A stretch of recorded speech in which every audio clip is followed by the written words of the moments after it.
I chose to speak to you during the 24 hours of our two channels to clarify your position on our commitment to Ukraine. On February 26, after an international conference, you stunned everyone by refusing to rule out sending Western troops to Ukraine. A few days later, you called on Europeans not to be cowards. Finally, you stated that there were no limits, no red lines to French support for Kiev. So, have we understood you correctly? Are you considering sending Western French troops to Ukraine? Good evening and welcome. You're sitting in front of me. Are you standing? No. Are you ruling out standing up at the end of this interview? Of course you're not going to rule it out. You won't rule it out. There you go. We're not sure we'll do it, but in any case, we're not in that situation today. It's not a question of life or death, it's a question of sitting or dying. No, but first, there's a gradation, and it depends where you're doing it. I make this comparison to explain what it means not to exclude options. There's a reason for not doing it. And the position of simply saying what we're doing and giving ourselves red lines. What's the situation? For the last 10 years, because this all started in 2014, Russia launched a war of aggression against Ukraine. Then we did everything we could to establish peace. Everything. The Minsk agreements, the negotiations conducted under the aegis of France and Germany with Ukraine and Russia, right here, in this very room. The only meeting between President Zelensky and President Putin on the 9th of December at the end of the year. And Russia, the Kremlin regime once again decided for itself in February 2002 to launch the second stage of this offensive, a full-scale war against Ukraine. And not just the Donbass, because he's not telling us his limits. He regularly bombs Kiev, attacks Odessa, and so on. We have an objective. Russia cannot and must not win this war. For 2 years, we've been helping Ukraine. And if things were to get out of hand, it would once again be Russia's sole responsibility. Russia's responsibility. And so if we decide today to be weak, if faced with someone who has no limits, faced with someone who has crossed all the limits he gave us, we naively say to him, I won't go any further than this or that. At that point, we're not deciding peace. We're already deciding defeat. And you decide to say it, to send it, and that's a very strong gesture to decide to say that we might go that far. I accept, and I assume it because it's the role of the President of the Republic in our institutions. The President of the Republic is in charge of national defense. He doesn't make comments. He makes decisions for the safety of the French people. What is at stake in Ukraine? A war that is existential for our Europe and for France. I hope we'll come back to it, because it's a key issue, subject. And so I've decided, because after 2 years of war, I want to remind you that we have systematically done what we said we weren't going to do, which also puts into perspective the very definitive statements sometimes made by some people across Europe. 2 years ago, we said we'd never send a tank. We did. 2 years ago, we said we would never send medium-range missiles. We did. We said we'd never send planes. Some are in the process of doing so. So, we've put too many limits, if I may say so, on our vocabulary. We're not escalating. We are not at war with Russia. Quite simply, we must be clear. We must not let Russia win. But the French haven't understood, you were talking about vocabulary, under what precise, concrete conditions French soldiers would go to fight in Ukraine. Was it because the Russian army would make a decisive breakthrough on the front line? Is it because a key city, Odessa, for example, is about to fall?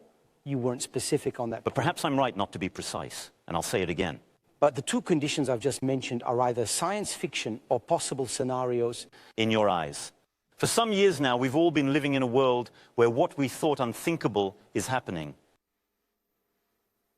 This is the end of the carefree attitude I mentioned a few years ago. This is it. War is on European soil. Between Strasbourg and Lviv, less than 1,500 kilometers. Just imagine war is in this country. So it's not a fiction and it's not far from us. So all these options are possible. The only one who will take responsibility is the Kremlin regime. It won't be us. We will never go on the offensive. We will never take the initiative. France is a force for peace. But today, to have peace in Ukraine, we must not be weak. And so we have to look at the situation lucidly and say, with determination, will and courage, that we are ready to do whatever it takes to achieve our objective, which is that Russia should not win. If we're ready, it's because we're getting ready. That means right now... In the beginning, we're getting ready. That means we're training for air operations or... But France on the ground... On the ground? France didn't wait until February 2002 to get ready. We have a complete army model, a deterrent force and operational armies. And I would like to take this opportunity to pay tribute once again to our soldiers and their families. We are one of the few countries in Europe that for 10 years has had forces deployed in the Sahel to fight terrorism. And we have lost dozens of men there. But for you, it wasn't the same kind of fight. But did we think it was? Got the Islamists we were fighting issues. We were fighting enemies. Terrorists who were... Domestic enemies too. At the request of a state to prevent a sovereign state from collapsing and to protect our outposts. But do we think it's more incidental? Today, it's not necessary in Ukraine. But does that mean we should rule out everything? What I mean is that we're ready.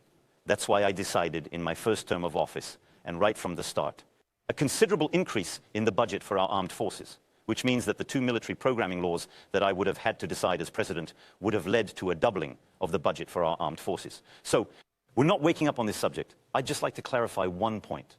What has happened over the last few months is a profound change, and the leap forward that I called for on February 16, alongside President Zelensky here, and which led me to say this, but above all to decide on very concrete things with our allies, is that the Ukrainian counteroffensive has not gone as expected over the last few months. And when you look at the situation over the last few weeks, it's a difficult situation on the ground for the Ukrainians. That's an understatement. That's an understatement. Some experts say that I'm not being defeatist, but it's difficult. They're brave, once again. But they have limits. They have limits in terms of men. Because Russia is a bigger country, and as soon as there are only Ukrainian men, they have this limit, and they lose a lot of them. And they have a limit in terms of shells and missiles, because just about now, when Russia fires 10 shells, we respond with 1. So you can see that the situation on the front is very fragile. And next to that, you have a regime in the Kremlin that has hardened profoundly. Because what's the difference? All these last months, and I would say in gradation, the informational and cyber attacks, including in our daily lives on hospitals in France and elsewhere in Europe, which has hardened by deciding to kill political opponents. But this is nothing Alexei new. Lavallee, but I'm not saying it's us. I'm saying it's intensifying. But the alarm could have been sounded earlier. That's what I mean. You can't blame me for sounding the alarm too early, and you can't blame me for sounding it earlier. I believe that as I look at the situation with a clear head, we have done everything we could beyond sounding the alarm to be demanding. But the agreements with President Putin, the clear head that I am evoking in front of you, I have been wearing since the June of June in Versailles, saying, you're attacking us. You're manipulating our data. I was a victim of this in my first campaign. So we need to establish respect and stop you being a destabilizing force. I'll say it again in 2008, in 2009, but back then we wanted to avoid war. Then there was the time when we helped Ukraine to resist. But now the situation on the ground in Ukraine is changing. The situation is much more difficult for them. Russia is getting tougher at home and stepping up its attacks. And so, yes, I say to you with the utmost solemnity, this beginning of the year, 2024, must be, for us, one of startup. If we send soldiers over there, forgive me for remaining in this gloomy scenario, there'll be infantrymen, conscripts and airmen. Okay, so we don't talk about it. But first of all, I don't wish it. I want Russia to stop this war, withdraw from its positions and allow peace. But you no longer believe that.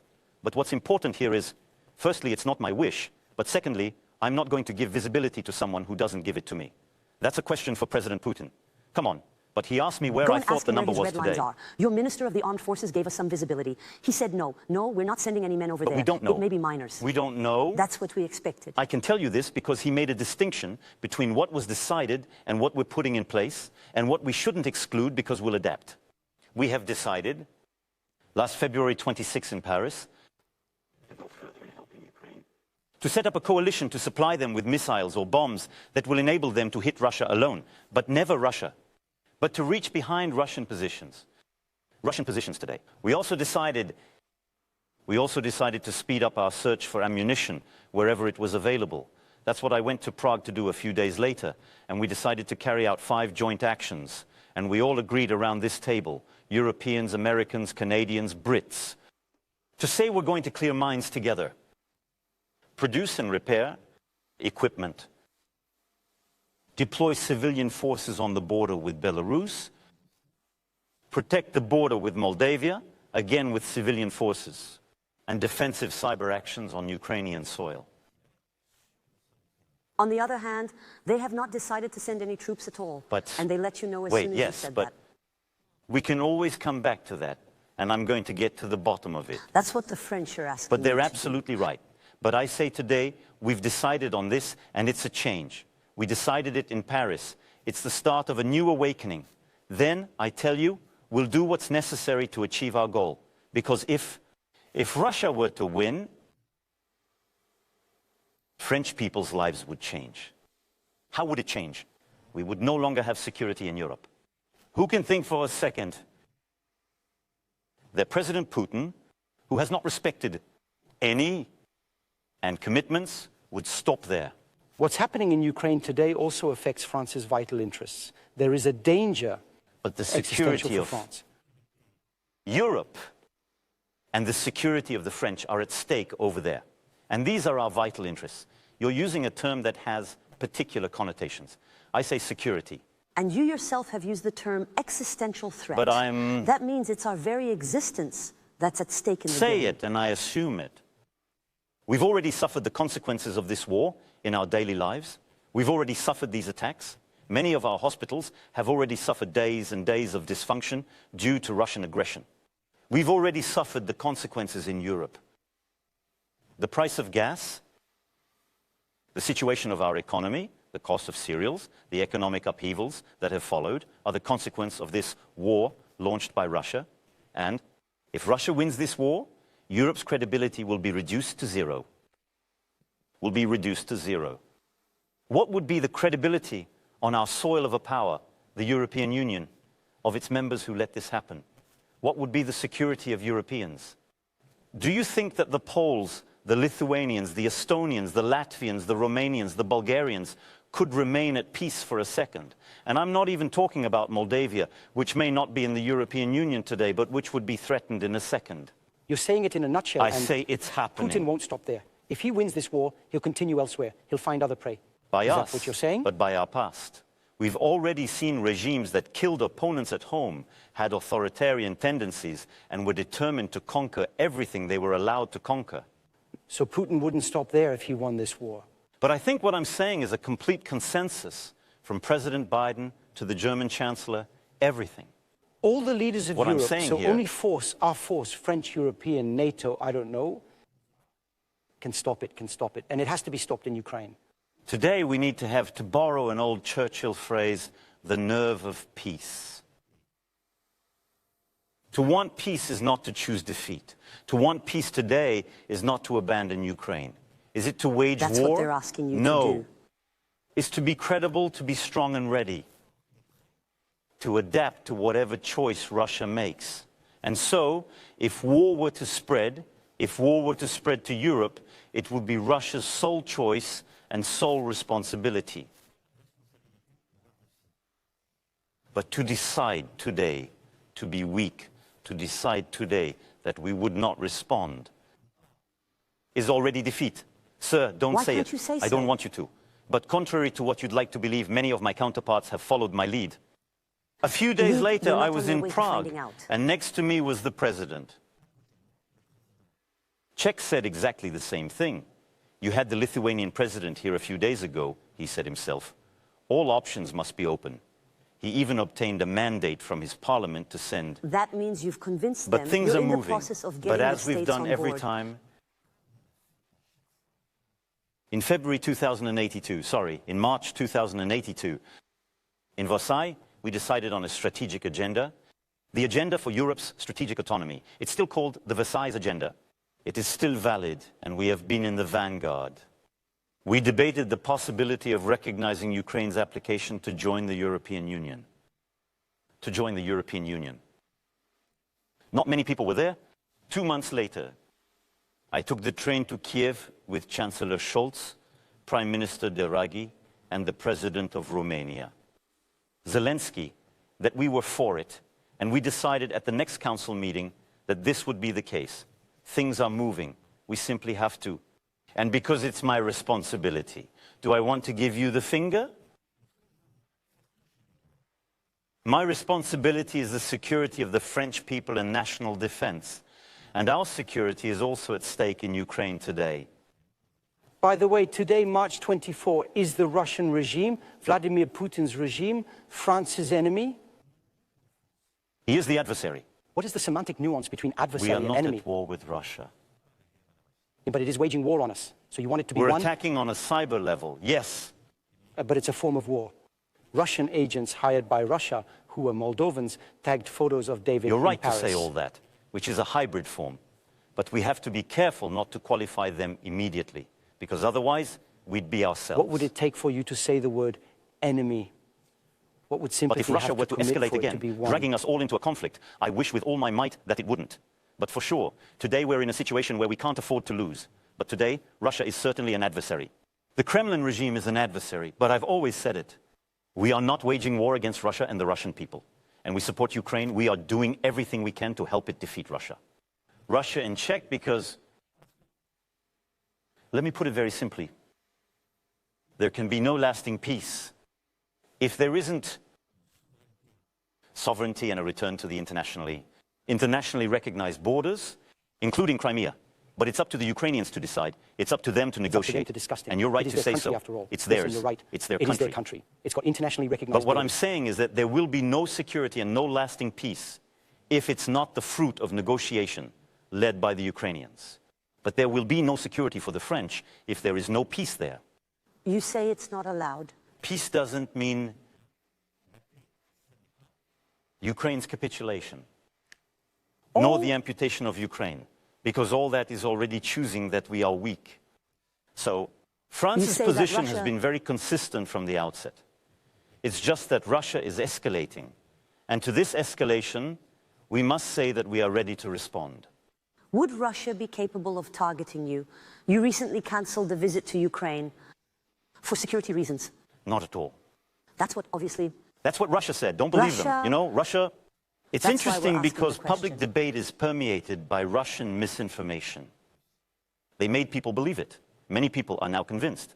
The subject of ground troops has entered the public debate. One of your colleagues asked me this question, because the Slovak Prime Minister, who is very close to Russia, says that our secret plan is to send ground troops. And we react every time. We close doors, we hunker down. No. So I postponed my trip. Why did you do that? Because President Zelensky was coming to Europe for the Munich Security Conference. So I suggested that he come here to sign the bilateral agreement. And then I told him, on the strength of the very long discussion we'd had and the lucid assessment I've just made, I told him, in essence, my usefulness, rather than being at your side in Kiev, is to implement this leap of faith, to convince the Europeans and our allies to go further.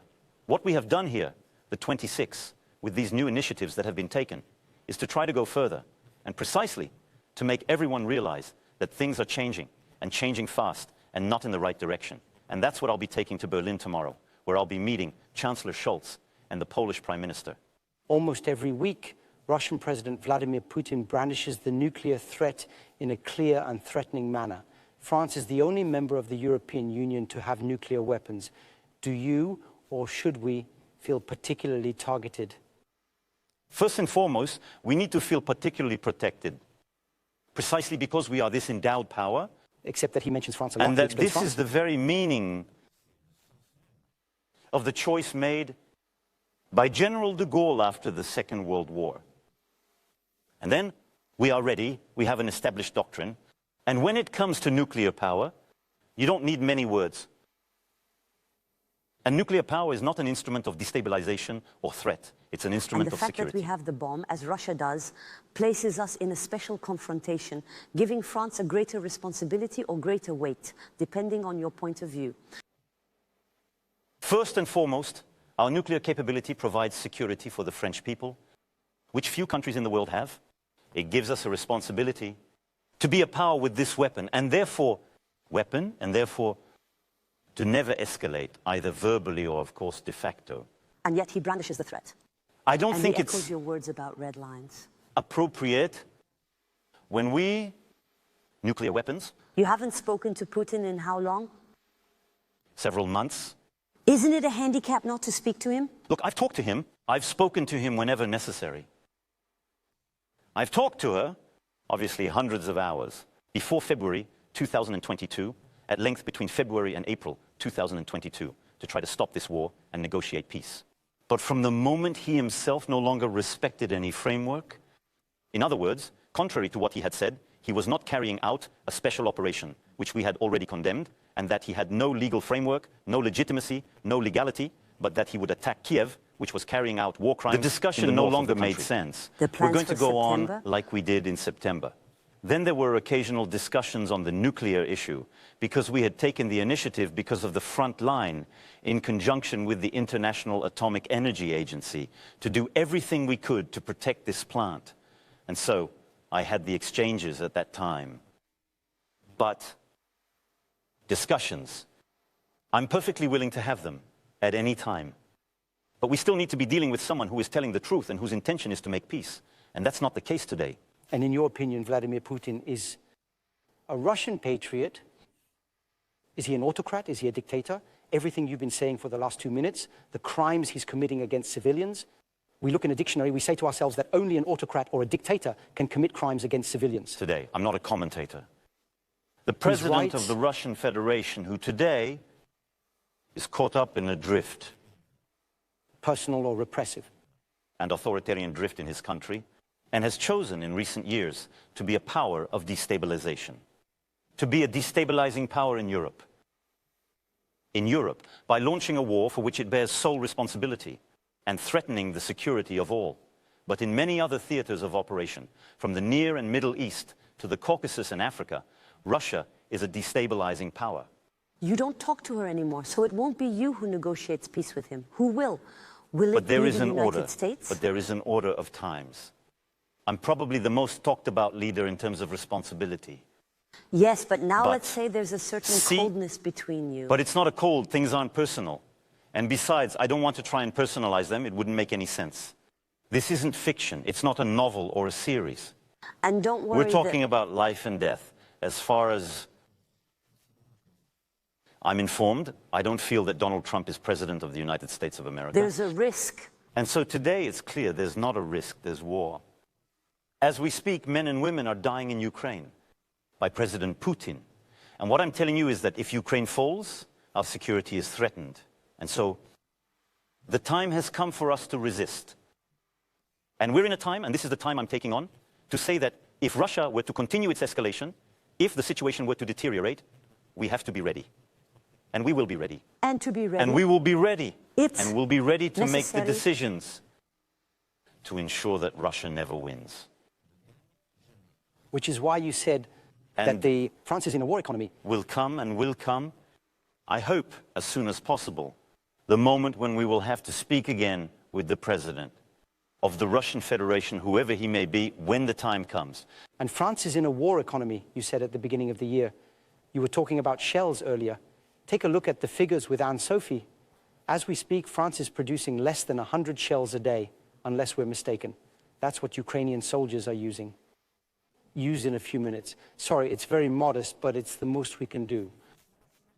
It's modest, and it's quite normal for these categories because we don't have a defense industry that's adapted to an ever-increasing demand. We don't have a defense industry that is adapted to a war of high territorial intensity, which is not in any of our forecasts and which we are not preparing to wage for ourselves. Will it ever be? And so, several things. Firstly, as early as February 2022, I declared to all industrialists that we were moving into a wartime economy. I asked them to make an effort to produce more and to produce faster. And that's what I entrusted to the Minister of the Armed Forces at that time. We got the job done on several segments that were essential for the Ukrainians. Caesar cannons, which are crucial to Ukraine's defense, we increased their production. And where we have delivered a few dozen since the beginning of the conflict this year, because we have multiplied the lines and increased production rates, we are going to produce almost 75 Caesar cannons, all of which will go to the Ukrainian front. That's a lot more than we've delivered since the beginning. We have more than tripled our production. Categories of shells and missiles that are relevant to the Ukrainians. But there are limits, and this is true of all European countries. So what do we do about it? We're increasing our capacities and production rates, but above all, it's taking time because we have to create new lines and new production structures. That's why we decided to create them in Ukraine, because it's closer to the field and can be done much faster.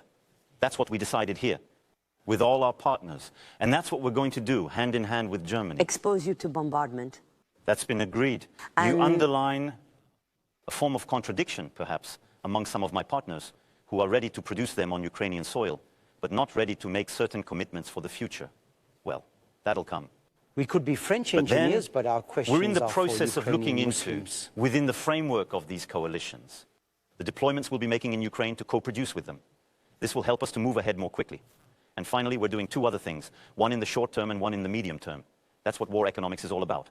In the short term, we look for ammunition wherever it's available. So we're going to sound out every country in the world. I won't mention their names here because for some, confidentiality is important. But we'll search their available stock and offer to buy from them because it's a question of speed. At the same time, we're putting the European defense industry in a position to produce much more in the long term. How do you finance it? Because we're having a bit of a budgetary problem at the moment. We're making a lot of savings. Yes, but billions. because... How do we finance this whole war effort? But first of all, I'm going to be very frank with our compatriots and with you. We can't say that we've all been doing it for 2 years. And we've been saying it, all European leaders have been saying it, all of them, there's no exception. Our future is at stake in this war. This war is existential. And to say, we're going to carry on living as if nothing had happened. No, but I'm telling you, that's not possible. How we finance... So, as I'm telling you, we've already anticipated the situation since we have a military programming law that comes after the other one. We have doubled our disarmament budget. On top of that, we've been making budgetary choices since 2002. On top of that, we're financing aid to Ukraine. And we've already financed 4.8 billion euros, more or less, and we're going to go up to 3 billion euros this year. And then is our European commitment. That's why we've launched a European Peace Facility. It will be approved next week by the European Council, and it provides for the award of contracts to our defense industrialists to produce on our soil, produce more armaments for us, for our eastern flank, and for Ukraine. And we're going to use this money. We're also going to use the money we have in the investment program to go and produce in Ukraine with the Ukrainians. So Europe is also mobilizing alongside our national investment. And on top of that, we shouldn't exclude the possibility of that we'll have to make additional decisions as Europeans. Additional decisions in Europe, and in other words, i.e. to decide to finance new initiatives. With loans? And I don't rule it out. And I think that what we were able to do during the COVID period, which was to say we're facing a shock, this pandemic, we're all affected. And we need to raise money together on the markets, putting our signature on the table. That's what kept us going. And that's what enabled us to get back on our feet. Personally, I think that if the needs were to be greater, and this is a proposal that has been made by the Prime Minister of Estonia, not a French proposal, but I subscribe to it. And so I think that what I want you to understand from the start of our conversation, and basically for the last 10 days, and what I want our compatriots to understand, there is only one party responsible for the situation we find ourselves in. It's the Kremlin regime. But we have a responsibility, and I say this in all conscience as President of the Republic. Do you want it is, to I tell you French, conscientiously, but it will never be... Have you seen the polls? Have you seen the polls? The support has continued, but... War in Ukraine, you know, we've been through it at other times in our history. It's always much easier to go and sing nursery rhymes to people. I could tell you tonight, because it's not popular. You know, it's a long way off. We're for peace. We're for peace. The people who say that today, the same people who don't want to support Ukraine, by the way, they're not choosing peace. Who are you talking about? They're choosing defeat.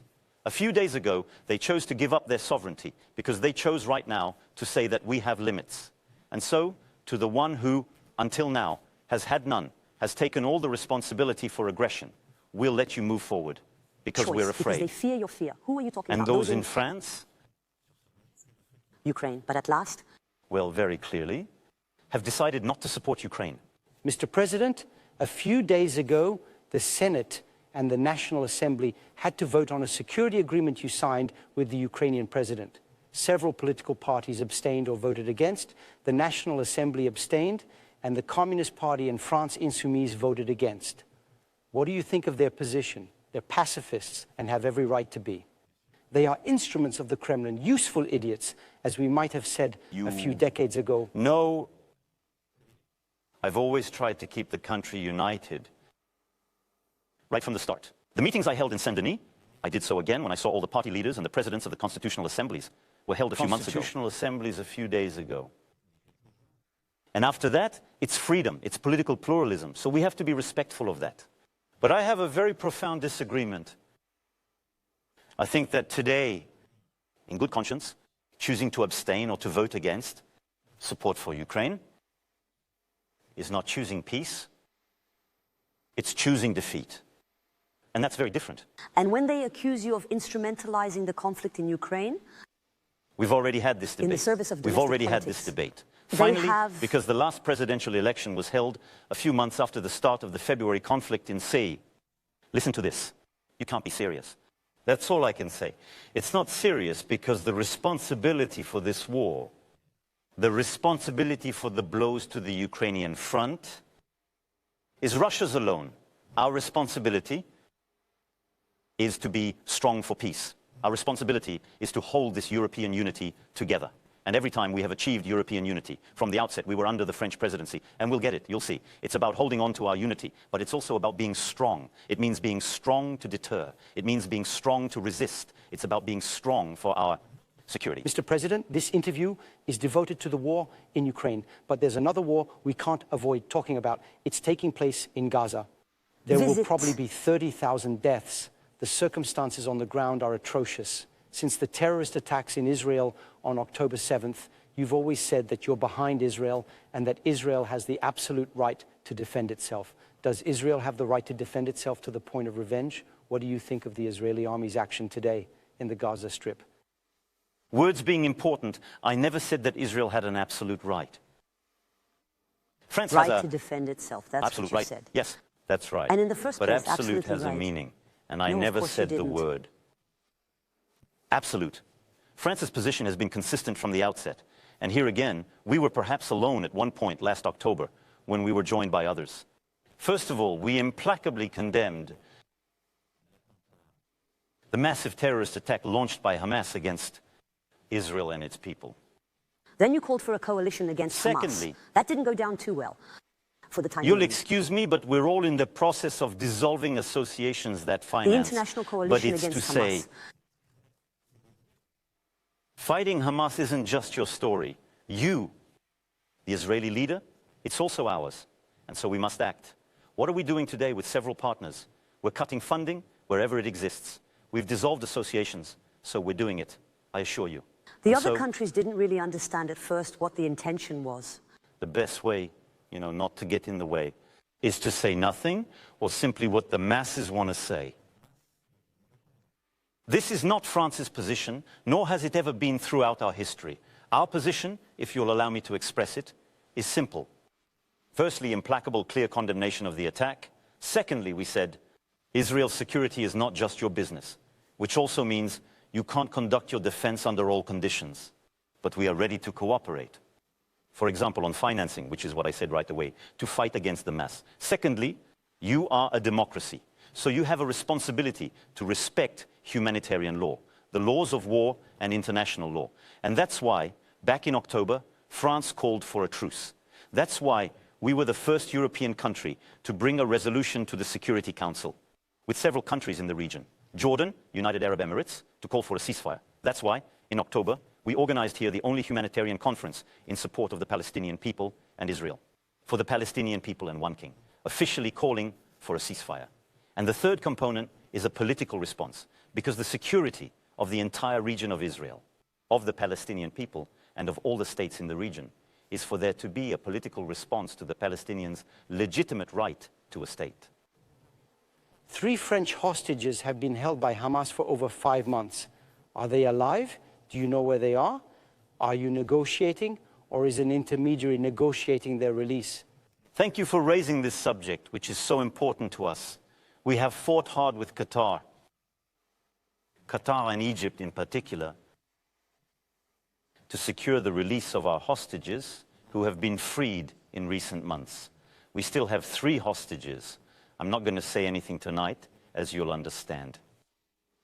Discussions are underway, and only the families have been informed. Discussions are ongoing. We're putting a lot of energy into this, and I'd like to thank the partners I mentioned. And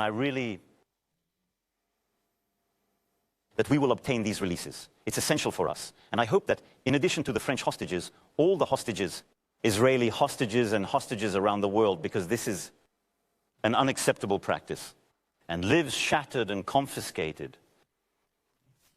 In any case, over there too, we will do everything we can for peace and security for all. This is the meaning of the initiative we have raised, and we are doing everything we can to once again call for a ceasefire. Thank you, Mr. President. Thank you very much, Mr. Chairman, for answering our questions. Thank you for... Thank you very much. Thank you very much. Have a great evening. Thank you very much.